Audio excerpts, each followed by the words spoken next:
தர்ப்பணம் செய்யும் நபர் தர்ப்பணம் செய்யும் முன்பாக அந்த மாதத்தில் மற்ற இடத்தில் நடைபெறும் எந்த ஒரு பூஜை ஹோமங்களிலும் ஆலய நிகழ்ச்சிகளிலும் தங்களுடைய பெயரை சொல்லி சங்கல்பம் செய்து கொள்ளக்கூடாது. பித்ருக்களுக்கு தர்ப்பணம் செய்ய வேண்டிய நாளன்று பித்ருக்களுக்கு தர்ப்பணம் செய்து முடிக்கும் வரை வீட்டில் தெய்வ சம்பந்தமான பூஜைகளை விளக்கு கூட ஏற்றக்கூடாது. பித்ருக்களுக்கு தர்ப்பணம் செய்துவிட்டுத்தான் தினசரி பூஜைகளை மேற்கொள்ள வேண்டும். சூரியனும் சந்திரனும் ஒன்றாக இணைந்திருக்கும் நாளான அமாவாசையன்று பித்ருக்களுக்கு பசியும் தாகமும் அதிகமாக ஏற்படும் என்று தர்மசாஸ்திர நூல்கள் குறிப்பிடுகின்றன. அமாவாசை திதியன்று ஒவ்வொரு வீட்டு வாசலிலும் அந்தந்த வீட்டு பித்ருக்கள் வந்து நின்று கொண்டு தங்களுக்கு தரப்படும் எள் கலந்த தண்ணீரை பெற்றுக்கொள்வதற்காக காத்து கொண்டிருக்கிறார்கள் என்று சொல்கிறார்கள். அன்றைய தினம் வீட்டில் தர்ப்பணம் செய்து அவர்களுக்கு எள் கலந்த தண்ணீரை தரப்படவில்லை என்றால் அவர்கள் ஏமாற்றமடைந்து வருத்தப்பட்டு கோபத்தோடு செல்கிறார்கள் என்றும் ஒரு சில பித்ருக்கள் சாபம் கூட தந்துவிட்டு செல்கிறார்கள் என்றும் கூறப்படுகிறது. ஒரு வருடத்தில் பித்ருக்களுக்கு தர்ப்பணம் செய்ய வேண்டிய நாட்கள் மொத்தம் 96 நாட்களாகும். இவர்களில் 14 மன்வாதி நாட்கள், யுகாதி நாட்கள் 4, மாதப்பிறப்பு நாட்கள் 12, அமாவாசை 12, மாகாளயபட்சம் 16, வியதிபாதம் 12, வைத்ருதி 12, அஷ்டகா 4, அன்வஷ்டகா 4, பூர்வேத்யு 4 நாட்கள். இந்த நாட்கள் செய்யப்படும் தர்ப்பணத்தால் பித்ருக்கள் மிகவும் மகிழ்ச்சி அடைகிறார்கள். ஒருவர் தனது தாய் தந்தைக்கு சிராத்தம் செய்யாமல் எனக்கு செய்யும் பூஜையை நான் ஏற்றுக்கொள்வதில்லை என்று விஷ்ணுவும் சிவனும் கூறியுள்ளார். நம் பித்ருக்களிடத்தில் சிராத்தத்தை சிரத்தையுடன் செய்வதாகவும் நல்ல உயர்ந்த ஆடை தீர்த்த பாத்திரம் சிராத்தத்தில் வாங்கித் தருவதாகவும் பிரார்த்தனை செய்து கொண்டு அவ்வாறே சிராத்தத்தை நடத்தினால் நிச்சயம் உங்கள் விருப்பங்கள் நிறைவேறும், விரும்பிய பலன் கைகூடும்.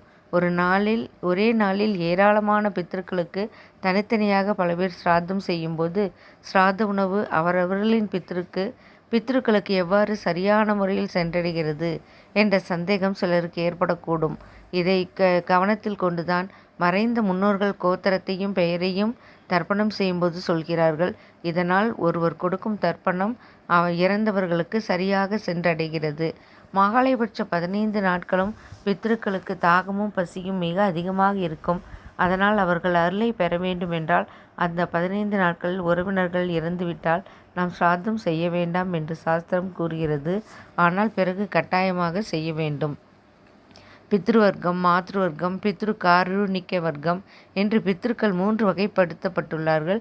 அதாவது அப்பா வகையை சார்ந்த பித்ருக்கள் பித்ருவர்க்கம் எனவும், அம்மா வகையை சார்ந்த பித்ரு மாத்ருவர்க்கம் எனவும், சித்தப்பா, மாமா, குரு, நண்பர்கள் காருணிக வர்க்கம் என்றும் அழைக்கப்படுகிறார்கள். இவரை நினைவு கூறி தர்ப்பணங்களை செய்ய வேண்டும். நமக்காக எத்தனையோ கஷ்டங்களை தாங்கிய நம் பித்ருக்களுக்கு மாகாளபட்சம், அமாவாசை போன்ற நாட்களில் வெங்காயம், பூண்டு, வாசனை திரவியங்கள் போன்றவற்றை தவிர்க்கலாமே.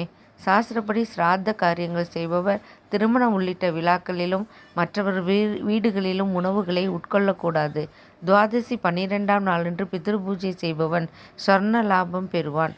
தாய் தந்தையின் இறந்த திதிகளை மட்டும் நினைவு கொண்டு தர்ப்பண காரியங்கள் செய்தால் போதும் என்னும் பழக்கம் இன்று பலரிடத்திலும் உள்ளது. குடும்பத்தில் இருந்த முன்னோர்கள் அனைவரையும் நினைவுகூர்ந்து தர்ப்பண காரியங்கள் செய்ய வேண்டும். அதுதான் சிறப்பானது, முழு பலனையும் கொடுக்கக்கூடியது. குடும்பத்தில் சந்நியாசம் வாங்கி சென்றவருக்கு துவாதசி என்று மாகாளய சிராத்தம் செய்வது மிக முக்கியம். கோவில்கள், குளங்கள், கடல் போன்ற இடங்களில் செய்யப்படக்கூடிய தர்ப்பணம் மிக அதிகமான சக்தி உண்டு. திருவாலங்காடு, திருவள்ளூர், ராமேஸ்வரம், திருமயம் அடுத்து வரும் அரமனைப்பட்டி, திருவண்ணாமலை போன்ற இடங்களில் தர்ப்பணம் தருவது மிகவும் விசேஷமானதாக கருதப்படுகிறது. திருவிடைமருதூர், காசி, திருநள்ளாறு போன்ற இடங்களும் கூட. தில தர்ப்பணபுரி என்னும் ஊர் திருவாரூர் பூந்தோட்டம் இடையில் உள்ளது. தர்ப்பணம் செய்வது மிக மிக விசேஷமாக கருதப்படுகிறது. இங்கு ஸ்ரீ ராமரும் லட்சுமணரும் தம் தந்தையான தசரத மகாராஜாவிற்கு தர்ப்பணம் செய்தார்கள் என்பது குறிப்பிடத்தக்கது.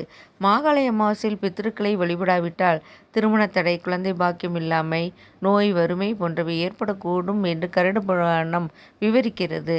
பூசணிக்காய்க்குள் அசுரன் இருப்பதாக ஐதீகம் உள்ளது.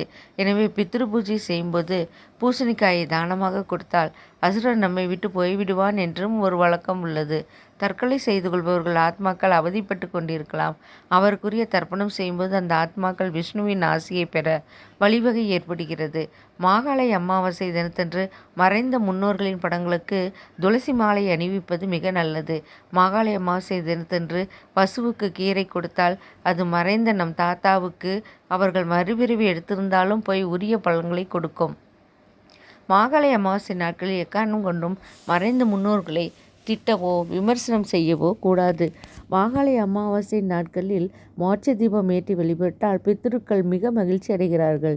ஞாயிறு, செவ்வாய், வெள்ளிக்கிழமைகள் மற்றும் ஜென்ம நட்சத்திரத்தில் தர்ப்பணம் செய்ய வேண்டியிருந்தால் எள்ளுடன் சிறிது அட்சதையும் சேர்த்து கொள்ள வேண்டும். தர்ப்பணத்தை எப்போதும் கிழக்கு முகமாக பார்த்தபடிதான் கொடுக்க வேண்டும். மாகாளய பட்சத்தின் 15 நாட்களும் அன்னதானம், புதிய உடைதானம் செய்வது மிக மிக சிறப்பு. தர்ப்பணத்தில் பயன்படுத்தும் தர்ப்பண புல் கேது கிரகத்துக்கு உரியது. தர்பைக்கு நாம் எந்த அளவுக்கு மரியாதை கொடுக்கிறோமோ அந்த அளவுக்கு அது கேது பகவான் மூலம் பலன்களை பெற்றுத்தரும். குறிப்பாக பெரியவர்களுடைய தொடர்பு கிடைக்கும். பசுமாடுகள் கட்டப்பட்ட தொழுவத்தில் இருந்தபடி சிராத்தம் செய்வது அளவற்ற பலன்களை கொடுக்கும். தர்ப்பணம் மற்றும் சிராதம் நடைபெறும் நாட்களில் அவை முடியும் வரையில் காப்பி, பால் கூட தர்ப்பணம் கொடுப்பவர்கள் சாப்பிடக்கூடாது. முன்னோருக்கு தர்ப்பணம் செய்த நீரை மற்றவர்கள் கால்களில் மிதிக்கும்படி கொட்டக்கூடாது. ஏதாவது செடி கொடிகளில் ஊற்றலாம்.